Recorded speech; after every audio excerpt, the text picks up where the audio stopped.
Caution, you are about to enter the no-spin zone. A factor begins right now.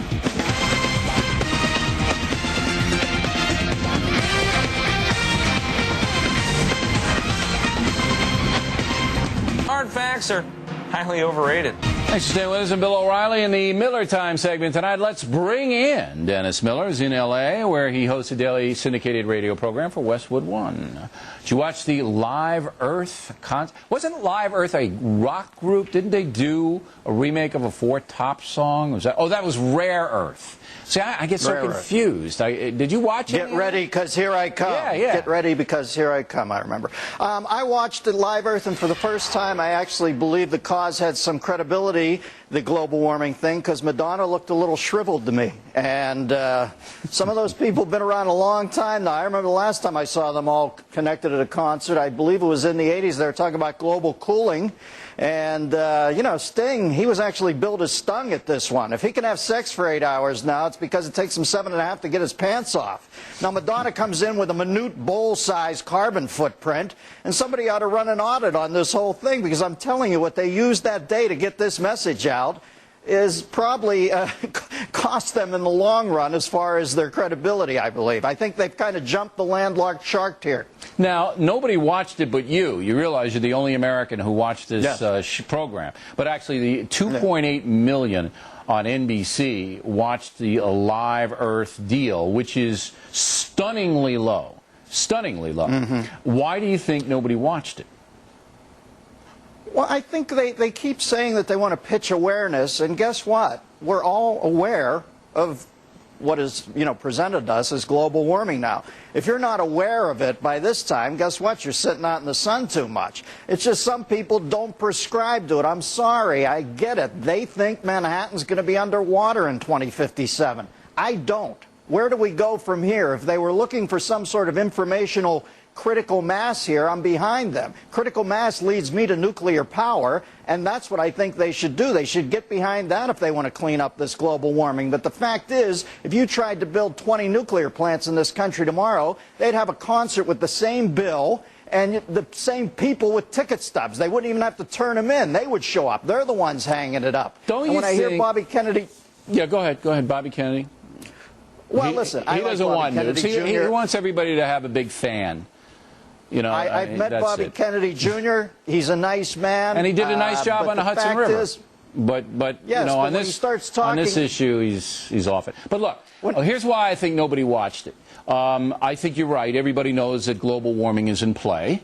I think that people don't want to hear Madonna tell them about anything.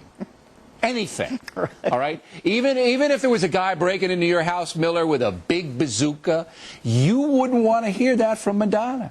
Anybody else, but not these obnoxious rock stars. That's what it was. We don't want to hear it from you. Just sing, that's it.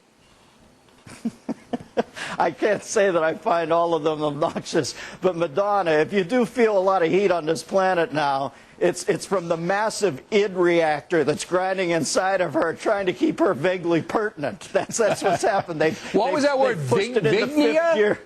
What was that word? Id reactor. Igria. This id, ID. It's a psychological term. It's the part of her psyche. I gotta have the dictionary out here when I talk with Miller.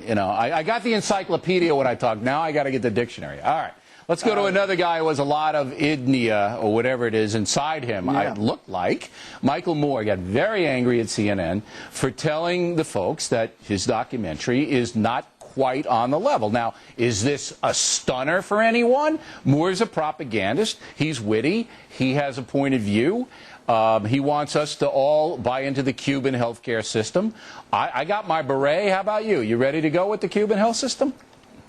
Well, listen, all I'll tell you is you go to a nationalized health care system, and this guy is going to have enough fodder for another documentary that'll be twice as long and twice as ostensibly heartbreaking as the one he just made. I mean, I don't think that's anything we have to aspire to. I'm just surprised that Michael Moore, for somebody who's so zoftig, is also so thin-skinned. The guy evidently has an I've imbibed too many Napoleons complex, because he went off on Wolf Blitzer, who I find Wolf Blitzer to be like sort of you know, the ultimate softball thrower. I haven't seen that many softballs pitched since Eddie Feiner went around the Midwest with his touring team, and Wolf was just astounded. He stood there like a befuddled U-boat captain, and it was kind of fun to watch from that perspective. But I think Wolf should remember the next time a documentary comes out from Michael Moore, how mean Michael Moore can get when you get him cornered, and he is like a wombat when he gets cornered. Yeah, I don't quite understand the defensiveness of Moore, who must know by now that he is a polarizing figure, and that when he takes a very strong point of view, and he's telling Americans that, you know, the Cubans are great, and their health system is swell. And what the irony is, and one of the things that got more mad, was the World Health Organization ranks the United States health system ahead of the Cubans, primarily because Fidel will kill you if you don't agree with him. So that really adds a lot of injury, you know, the whippings and beatings and torturing gets that real medical stuff up on the island of Cuba. But, you know, it's hard to keep a medical system under control when everybody's in chains. But see, Moore didn't put that. A government vehicle will come pick you up in Cuba in the middle of the night, and it's not even an ambulance. Right. Is that a doctor, or am I going to jail? I don't know. Identify yourself. But Moore didn't put any of that in his documentary. And he takes it, and he does this all the time. We all know that, is that he has his little thing, United States healthcare bad, socialized Cuba good, and then I'm going to just stack up my doc, and that's part of the fun of watching Moore, to see how he does the propaganda. So why would he get angry when you're calling him on that? Because that's what he is, a propagandist.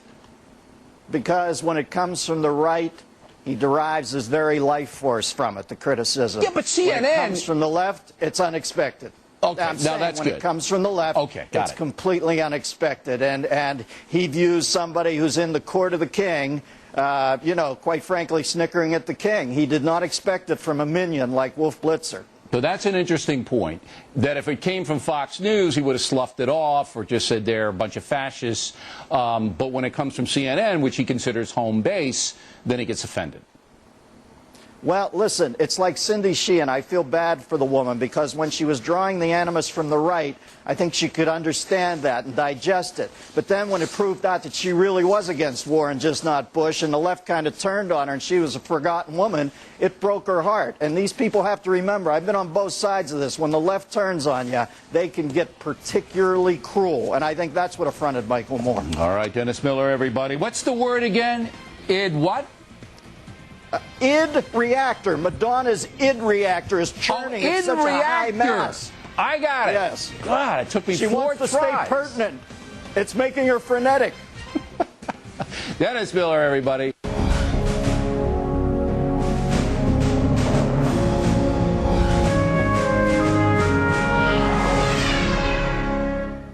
We do hope to see you again next time. And remember, the spin stops here, because we're looking out for you.